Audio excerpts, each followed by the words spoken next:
in the United States and the world are honored to have Brother Cornel West, who has been, and I think will, till the end of time, be a conduit for an expression of the awesome power of love, both in human history and the possibility of that power of love in our human future. So please join me in welcoming Brother Cornel West.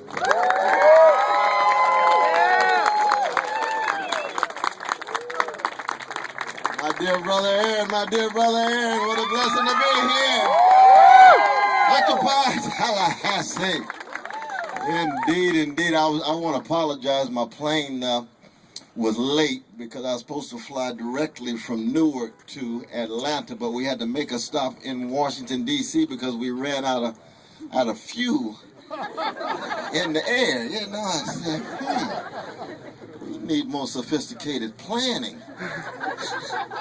And then had to make a connection and flew in, so I was about an hour and a half late. But I said, I am coming directly to occupy Tallahassee because there's no place I would rather be. Oh, that's so very true, because my dear brother was talking about love, and he's absolutely right. For me, there's two pillars of what the Occupy movement is all about. It's about unarmed truth. It's about deep, unapologetic love.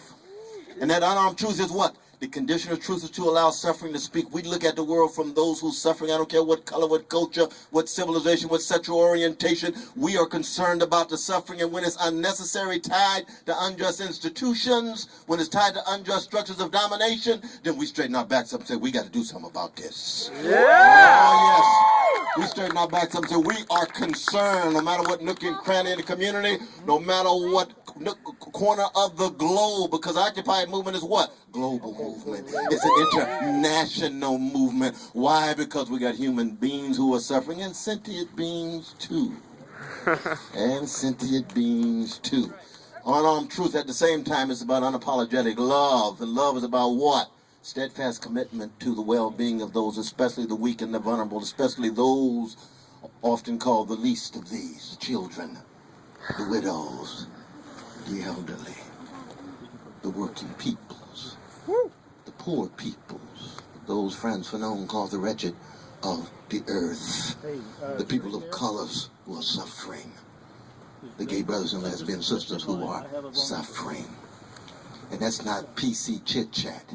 It's a way of being in the world. It has everything to do with what John Coltrane called a love supreme. Oh, yes. And it requires what? It requires a systemic analysis of the suffering. Isn't it interesting now? Even Fox News has to talk about predatory capitalism. Vulture capitalism. Vampire capitalism. And we say, you don't say. How you think 1% of the population has 1% of the wealth? How do you think the top 400 individuals have wealth equivalent to the bottom 150 million? You think that's based on meritocratic criteria? No, you got a system in place that allows benefits to remain hemorrhaged at the top, wealth hemorrhaged at the top. Poor people and working people attacked, insulted, assaulted by both those structures and policies, and the role of big money facilitated by the Supreme Court, but already in place, just expedited by the Supreme Court to make it difficult for precious and priceless poor people of all colors, working people of all colors, not to have their voices have weight and gravitas in shaping the decisions and institutions that guide their lives. That's called oligarchy. That's called plutocracy. So that all the talk about democracy in so many ways is preserved by the Occupy movement.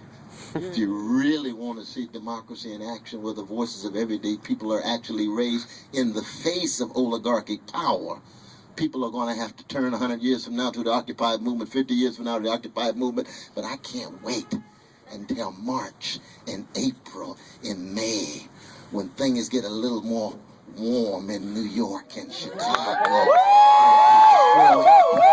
and Baltimore and Washington. And you all already got sunshine all year. I know. I'm down in Florida. And we are so inspired by what you're doing here in Tallahassee in Florida. But it is true that in Detroit, with my dear brother Worlington, and give Brother Worlington a hand, my dear brother. God bless his whole family too. But it gets minus 20 degrees. That is a challenge. Now, isn't it? It's minus 20 degrees. That's serious. But let's be very clear about it, that the Occupy movement already has a major victory in pushing the public conversation toward truth and justice and love. Yeah. It's true. You have to talk about corporate greed now, even on the corporate mainstream media. You have to talk about wealth inequality now. You all know about Tavis Smiley and myself and the poverty tour, the discourse, the poverty discourse, the C-SPAN. We got a poverty manifesto coming out in April, so that the legacy of Martin King more and more is connected to the legacy of the trade union movement, the legacy of young people who are engaged in a magnificent democratic awakening, the legacy of the feminist movement, the legacy of the anti-homophobic movement, the legacy of all those of goodwill concerned about democracy in an oligarchic moment. And it's very difficult for some people to talk about this during this election campaign, because we got such truncated options, don't we? It's true. I try to watch the debate among the Republican brothers. And even as a Christian, I grab my cognac. Oh, I need it. I'm going crazy. Sometimes you need cognac in the name of Jesus. Because he's so cold-hearted when it comes to what they have to say about poor people. Demonize poor people. Criminalize any talk about poverty. Quite explicit about their defense of the well-to-do at the top. You say, my God. Every once in a while, Ron Paul says something about the American empire, and I kind of look up, says, he say empire? Wow, somebody's got a sense that we got over 1,000 military branches around the world. Somebody has a sense that we got a ship in every ocean. Somebody's got a sense that drones are dropping bombs on innocent people in Yemen and Pakistan. They just escalated again after a halt. Somebody's got a sense of what's going on. There's other human beings out there in the world. You say, but you don't say, Brother Ron. Then the next moment he wants to talk about free markets. I say, oh my God. Oh my God, how magnificent free markets. Back to idol worship again. Here's the free market fundamentalism all over again. Come on, Brother Ron. Spend a little more time with the Occupy movement. Learn something. And I, as you know, with Brother Ralph Nader and others, we wanted a debate among the Democrats during the primary season. We got trashed. Oh my God. We had death threats and everything else coming at us. Oh, Lord, you want somebody to debate Brother Barack Obama? Yeah, you don't say, yeah. We had a 96-year-old brother who founded a labor monthly in the 1930s, was the only one to volunteer to debate Obama. Because everybody else scared. I would have done it, but I don't want to run for president. No. Running from the police and a lot of other things. I'm not called to run for president. I'm a free man. Oh, I don't want to run the empire. I want to bring it down. Oh, yeah. Lord, that's true. Now, I do believe that there are such a thing as progressive politicians. I like Bernie Sanders. He said some very important things. I like Brother Steve Cohen from Memphis. He says certain things. Sister Maxine Waters, she can hit it sometimes. Keith Ellis, our Muslim brother from Minnesota, from the Progressive Caucus, he says some decent things sometimes. But one has to decide what one's calling is. If you want to speak an unarmed truth, then you're with the Occupy movement.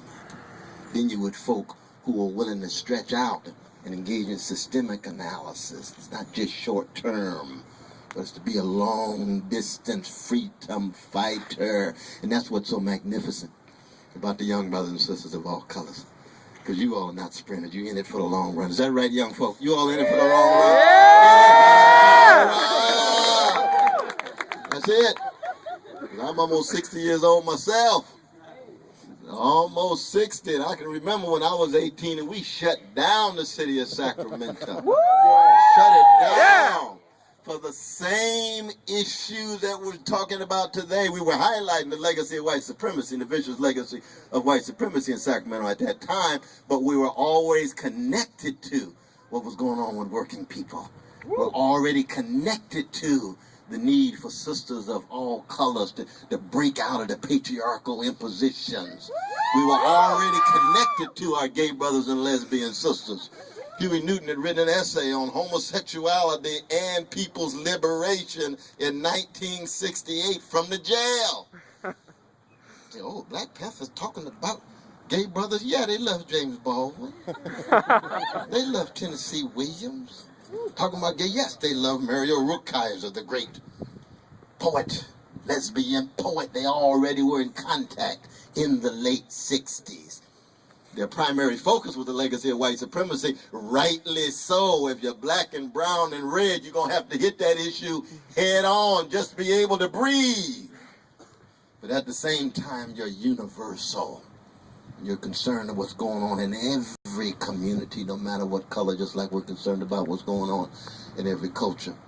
In every nation as well. And so I just wanted to come by, and you all so deeply inspire me. I got this thing at Florida State tonight. We're going to talk about Brother Martin. And I think we want to be very clear that, we all know that they so deodorized Brother Martin, He's so sanitized that everybody loves him now. But if he were alive, the first place he'd come to in Tallahassee would be the Occupy movement. Yeah. It would be the first place. He's here now. The second place he would go to is some prophetic black church.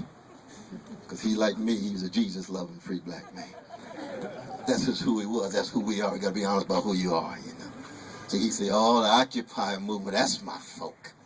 He said, now, what is the connection between what's going on in the Occupy movement and that prophetic church? Now, if he were in Tallahassee, he'd probably have somebody in his posse who'd want to connect with George Clinton, too. Because George Clinton lives in Tallahassee. Now, he himself couldn't say it explicitly because that's a little bit too funky for television. But somebody in his posse would, because there's connection to the music and the struggle and the affirmation of humanity, and then the magnificent courage that is required to pursue unarmed truth, and for him, unconditional love, and for many of us, unapologetic love. Because when you really love folk, you can't stand the fact that they're being treated unfairly. When you really love folk, you loathe the fact that people are being treated unjustly, and you've got to do something about it. It's like fire in your bones. If you don't do something about it, the rocks are gonna cry out. That's the spirit of Brother Martin, and he has no monopoly on it. Dorothy Day was like that, white Catholic sister. Cesar Chavez was like that, brown brother.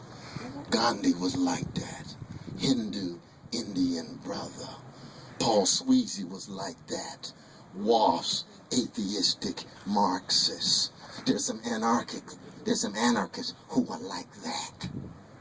There's some socialists who are like that. It cuts across the board.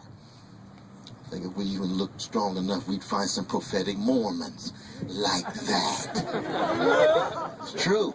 I'm not talking about Brother Mint, but there must be some prophetic ones who abhor corporate greed. They can't stand wealth inequality. They can't stand the role of big money in politics.